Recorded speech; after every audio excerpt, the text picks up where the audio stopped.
de retour pour la troisième partie de cette émission, le temps additionnel, et on va parler des 50 joueurs les plus marquants de l'histoire du Mans FC et du MUC 72. Maxime Bonhomé, c'est vous qui avez, qui avez fait ce sondage justement, et ce classement que vous avez établi des 50 joueurs les plus marquants. Oui, bon après dans le classement en soi, certes j'ai consulté pas mal de personnes, que ce soit des entraîneurs, des supporters, des joueurs, mais après en soi dès qu'on regarde les 10 premiers, il n'y a pas vraiment de grandes surprises, hein. C'est des joueurs qui ont marqué l'histoire, donc même dans les 50, je pense pas qu'il en manque énormément. Alors justement, Yoann Pelé. C'est Yoann Pelé qui a été élu joueur le plus marquant du Mans. Ensuite, Gervinho 2e, Laurent Bonnard 3e, Daisuke Matsui 4e, Daniel Cousin évidemment 5e, Marco Baccia 6e, le défenseur, Tullio De Melo, le Brésilien 7e, Patrick Van Ket, le buteur historique du club, le buteur belge, Régis Bernardo, le joueur le plus capé, et enfin 10e, Romaric, c'est ça? Je ne le vois pas à l'écran, c'est ça, 10e Romaric, l'Ivoirien, le milieu de terrain ivoirien. Yoann Pelé, premier, élu joueur le plus marquant, c'est surprenant ou pas? Non, moi je suis. Vous n'êtes pas surpris? Non, je suis pas surpris. Il n'y a que moi qui suis surpris. D'accord. Quand même, c'est parce que c'est un gardien. Oui, évidemment, vous y venez. Mais parce que ce que disait Valentin tout à l'heure, quand même, une sélection, voilà, sous les couleurs du MUC 72, il a été international français quand même. Ouais. Donc, il a été sélectionné par Raymond Domenech. Sébastien Corchia a été sélectionné sous les couleurs du Mans. C'était espoir. Mais après, en plus, Yoann Pelé, on en parlait à l'époque, c'était partie des jeunes gardiens avec Lloris et Mandanda à devoir être l'avenir, on va dire, du football français, en tout cas au poste de gardien. C'était le gardien qui avait le plus gros salaire de tous les gardiens de Ligue 1.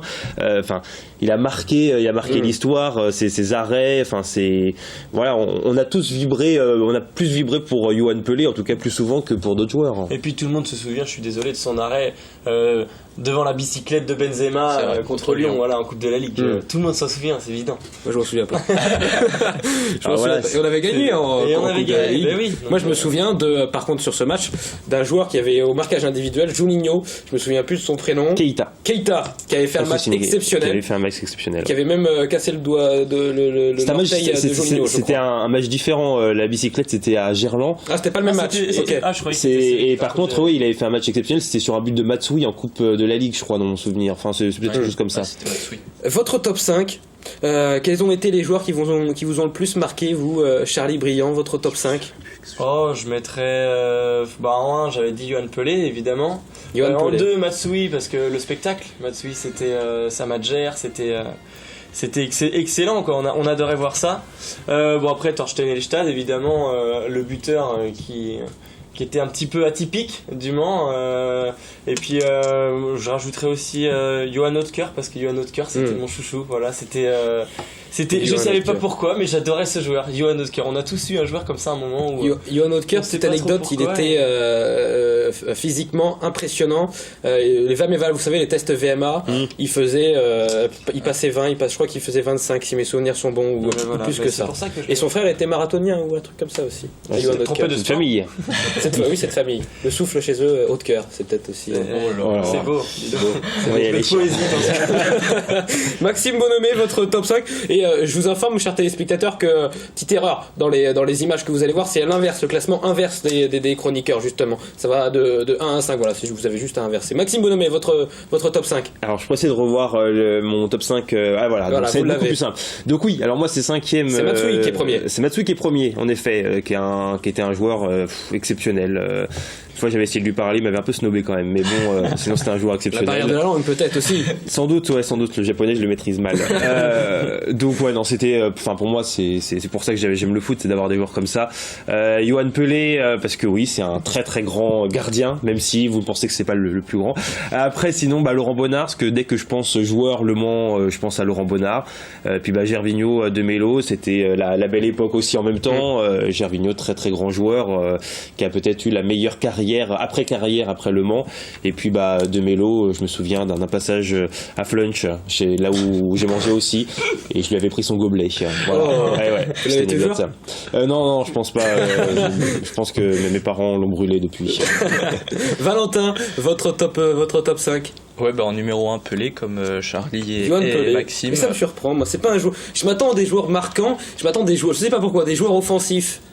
Ah, mais souvent, on voit trop parler de joueurs offensifs à mon goût. Luco, un joueur comme ça. Daniel Cousin, je suis désolé, Daniel Cousin pour moi. Ouais, j'ai donc Laurent Bonnard en 2, 9 saisons, capitaine, 256 matchs, donc c'est quand même un taulier du Mans. En 3, j'ai Tullio de Mello, le buteur référence vraiment en Ligue 1, 22 buts sous les couleurs du Mans. En 4, j'ai Daniel Cousin, donc un peu comme Charlie avec notre cœur, je sais pas trop pourquoi, mais c'était mon petit chouchou. Et en 5, j'ai mis Ludovic Ball parce qu'il a fait quand même plus de 100 matchs sous le maillot sang et or, et c'était le premier buteur au MM Arena, donc son nom restera quand même dans l'histoire du club Manceau. Il est encore très bon en plus avec Rennes. Il fait encore des sacrées saisons. Ouais. Je crois qu'il a joué hier à Bordeaux. On aurait même pu rajouter par exemple James Fanchon James Fanchon, ça sera dans le quiz, je vous dis pas son classement. Frédéric Thomas, parce que Frédéric Thomas, capitaine emblématique aussi du club, et puis qu'on a reçu en plateau en plus de ça. Donc, Fred Thomas qui est dans les 15 premiers, il me semble. Oui, qui est bien classé. Écoutez, heureusement, c'est le troisième joueur qui a fait le plus de matchs derrière Bernardo et Christian Penaud aussi, qui est pas loin. Claire Germain, quels sont les joueurs Monceau qui vous ont marqué? Mais moi, je suis comme mes confrères, Yoann Pelé. Voilà, c'est vrai quand on me dit Le Mans, je pense tout de suite à Yoann Pelé. C'est vrai, d'accord. Il n'y a que moi qui est surpris alors par Yoann. Vous allez dire Martin Douillard parce que c'est votre chouchou. Martin Douillard, oui. Mais vous allez le voir, mon top 5. Martin Douillard n'y figure pas. C'était le futur Zidane, Martin Douillard. Mais moi, je mets Pancrate en 5. Voilà, je mets Fabrice Pancrate qui était et après, il merveilleux. Mais Pancrate. Je mets Laurent Perlade en 4. Laurent Perlade, voilà, c'était mes premiers pas à Léon Bollet. Je le trouvais exceptionnel, cet attaquant. Ensuite je mets Gervinho, je mets ensuite Matsui évidemment pour ses cabrioles, pour ses gestes techniques exceptionnels sur son côté gauche, voilà, ça on s'en souvient encore. Et puis le premier, c'est celui qui a marqué complètement mon enfance, c'est Daniel Cousin. Voilà, je m'en souviens quand je jouais dans mon jardin, je faisais des passes à Daniel Cousin, des fausses passes évidemment, mais et sinon il y a Moléfé aussi. Tabank Moléfé, vous en souvenez? Oui, le Sud-Africain qui a fait la Coupe du Monde 2002 et Tanegen. C'est des joueurs marquants, ça aussi, ou pas? Yoann Poulard. Yoann Poulard était très bon, je trouvais. Ça veut dire que Moléfé et Tanegen étaient mauvais. Pour moi, Tanegen et Moléfé, c'était pas les meilleurs joueurs qu'ont connu le Mans FC. Vous l'avez mis 72. Enfin, vous, quand même, Pancrate. Pancrate, c'est plus. Pancrate, il était bon. Mais Pancrate, oui, mais bon. Pancrate, est-ce que vous essayez aussi, dès que vous étiez dans votre jardin, les gestes techniques de Pancrate? Mais toujours. Je rêvais d'avoir ses chaussures. Fabrice Pancrate, vous savez, les vapors grises. Grise miroir là, c'était beau ça. C'est le souvenir que j'en ai. La belle époque. Ah oui, la belle époque. Après il est parti au Paris Saint-Germain, bravo messieurs. Qui est aujourd'hui consultant pour SFR Sport, Fabrice Pancrate. Oui, il est de temps en temps dans le truc commentateur technique des joueurs. Commentateur des joueurs, voilà. Il donne des conseils. Les entraîneurs marquants, les entraîneurs qui vous ont marqué, l'entraîneur qui vous a le plus marqué au Mans. Frédéric Hans. Frédéric Hans. Ouais, moi aussi. Pareil. Rudy Garcia, me dire. Ou Richard Désiré, peut-être. Richard, si vous voulez. Maxime Onomé. Soit Frédéric Hans, soit je dirais quand même aussi Thierry Goudet. Thierry Goudet, c'est vrai. C'est quand même celui qui a emmené Le Mans au sommet, le premier. Thierry Goudet. Donc voilà, il a fait un bon travail. Mais après, il y en a d'autres. Hein. Mais lui, peut-être. Il y a Marc Westerlop aussi. C'était une autre époque. À l'époque de Didier Drogba. Oui, voilà. Après, entraîneur. Après, membre du staff, je pense que Alain Pascalou, c'est. Inévitablement. Alain Pascalou. C'est celui qui a beaucoup, qui a énormément apporté au club, c'est sûr. Daniel Jean Dupeux, est-ce qu'il vous a marqué ce Daniel Jean Dupeux? Pas plus que ça. Pas plus que ça? Oui, un passage, mais. Mais il a fait le remplacement. C'est quel entraîneur qu'il avait remplacé au Mans, Daniel Jean Dupeux? Il en a remplacé plusieurs. Il a fait plusieurs fois des périodes en tant qu'intérimaire. Ouais, c'est ça. Mais Daniel Jean Dupeux, c'est aussi il a apporté dans le sens recrutement. Et c'est lui qui a permis d'avoir certains joueurs au Mans. Bon, c'est lui qui a aussi permis d'en avoir d'autres qui étaient moins bons à la fin notamment, mais ça reste quand même un élément clé dans l'histoire du club. Régis Bernardo, qui est passé entraîneur aussi. qui est passé avant le dépôt de bilan, Stéphane Guédé, qui était aussi l'entraîneur du Mans FC en DH quand on est revenu en DH justement. Voilà, ce qui est marrant avec Régis Bernardo, c'est que c'est lui qui a le plus de matchs, et c'était lui qui était sur le banc finalement lors du dernier match professionnel du club face à Lens au MMA Arena. Donc bon, c'est un peu le signe du destin finalement. Le meilleur joueur du mois de décembre, et vous le savez, vous allez le savoir maintenant, c'est le joueur de Mulsanne Téloché, c'est Abdelhakim Boueni. Voilà, le buteur mulsanais qui devient le joueur du mois de décembre, voilà, le dernier mois 2016. 4 buts en décembre, donc 2 doublés face au Mans FC, face à la réserve du Mans FC et face à Château-Gontier. Il rejoint Nelson Kabila au classement des meilleurs buteurs avec 12 buts. Voilà, donc c'est logiquement que lui revient ce trophée, ce magnifique trophée gravé par le magasin Décathlon rue Audin. Voilà, on les remercie et on lui remettra en main propre à Boueni. Claire Germain, vous étiez joueuse il y a encore pas très longtemps, ça vous manque pas? J'ai joué samedi soir en DH. Voilà. D'accord. Donc de temps en temps, oui, je rechausse un petit peu les crampons pour continuer la pratique. Après, aujourd'hui, je peux pas dire que ça me manque parce que mes semaines sont assez chargées. C'est plutôt la compétition. J'ai toujours été une joueuse compétitrice. Ça se ressent également dans l'entraînement, dans le coaching. Donc sinon, après, ça manque pas plus que ça. En D2 féminine, on peut pas faire entraîneur. Non, en national, on n'a pas le droit de faire entraîneur-joueur. D'accord. Messieurs, avez-vous d'autres questions avec notre invité avant de se quitter? Non, pas de questions. On va passer tout ce que j'avais besoin de demander. On va passer au quiz. Mais juste avant de passer au quiz, dernière petite info, le président de la Ligue du Maine, Gérard Loison, sera très certainement le président de la Ligue de football des Pays de la Loire. Vous savez, suite à la réforme des territoires, justement, la Ligue du Maine fusionne avec la Ligue Atlantique, ce qui donne la Ligue de football des Pays de la Loire. Et notre président de la Ligue du Maine sera très certainement donc le président de cette Ligue régionale. Réponse le 21 janvier prochain lors de l'Assemblée Générale au Pont-de-Cé. Le quiz, petit quiz. Vous êtes prêts? On fait ça sur les classements, justement. Votre classement établi pour le foot, ça pour votre site. Ou pas Allez, vous pouvez participer, Maxime Bonnet, mais c'est pas grave. Je me souviens plus. S'il y a une trou, il finira dernier. Et puis voilà. On verra rien. Je me souviens plus du classement. Donc ça. Le classement de Didier Drogba. Proposez-moi des... je crois qu'il est 23ème, un truc comme ça. 23, 36. Je dirais 20. 20. Top 20. Un chiffre, entre 50 et 1. Didier Drogba, vous le situeriez où? 25. 25. Vous m'avez dit combien, Maxime Bonnet? 23. Vous gagnez le premier point. C'était 22e. Didier Drogba, 22e. Vous étiez pas loin, Charlie Briand. Je suis pas dessus. Un point pour Maxime Bonnet. James Fanchon. James Fanchon, je crois qu'il doit être genre 16e. J'aurais dit 18, moi. 18. Moi, j'aurais dit 13e. 13e. 17. 17e, c'était 15e. Maxime Bonhomme, vous êtes encore. Mais c'est pas du jeu, Maxime Bonhomme qui a fait le classement, évidemment. Il a 17. Je m'en souviens plus, attends, ça fait. C'est longtemps. J'ai pas entendu aller à égalité avec Claire Germain. J'ai dit 17. 17, et vous aviez dit 16. 16, bah non, pas égalité. Bon, c'est pas grave. Bon, ça fait. Fabrice Pancrate. On fera les comptes à la fin.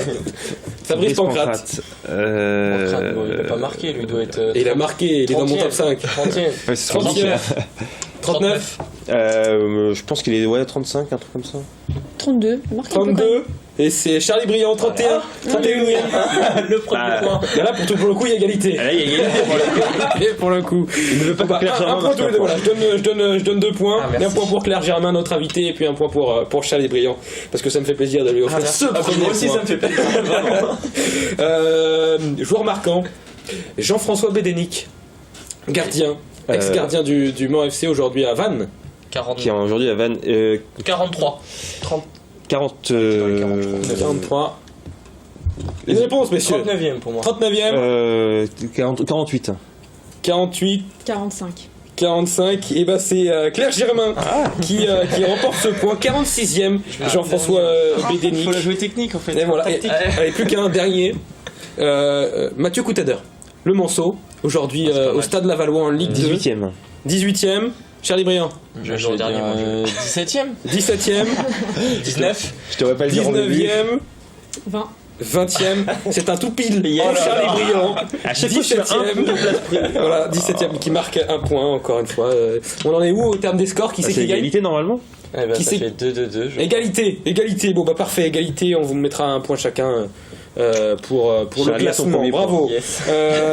Le petit pronostic, Le Mans-Wassel, prochain match au MM Arena, ça sera samedi à 18h. Allez-y d'ailleurs, chers téléspectateurs, pour soutenir cette équipe du Mans FC.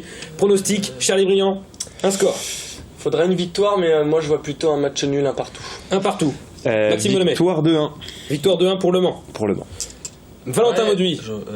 Il est 3. Allez, 3. 3 pour Le Mans FC. Victoire 2-0. Victoire 2-0. Clean sheet. Donc pour Claire Germain, moi je vais dire un petit 2-0 également avec un doublé de Vincent Crien évidemment sur une passe de Benjamin Riclin et de sur une relance de Benjamin Riclin et je vais mettre Pivati, Johan Pivati qui fait la deuxième passe pour le but à la 90e minute de Marat qui vous savez tous ce match voilà exactement qui récupère un ballon puis qui va dribbler tout le monde. Agenda de la reprise justement, on parlait de ce match samedi, Le Mans-Wassel donc Vertou Sablé également qui sera samedi, voilà match important pour les Saboliens. La Flèche Fougères également, allez voir à la Flèche.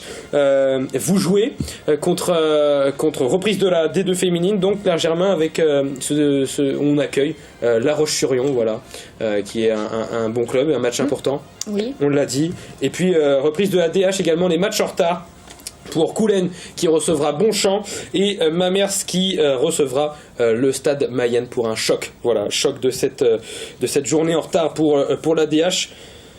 Claire Germain, avant de se quitter, qu'est-ce qu'on peut vous souhaiter pour cette année 2017 ?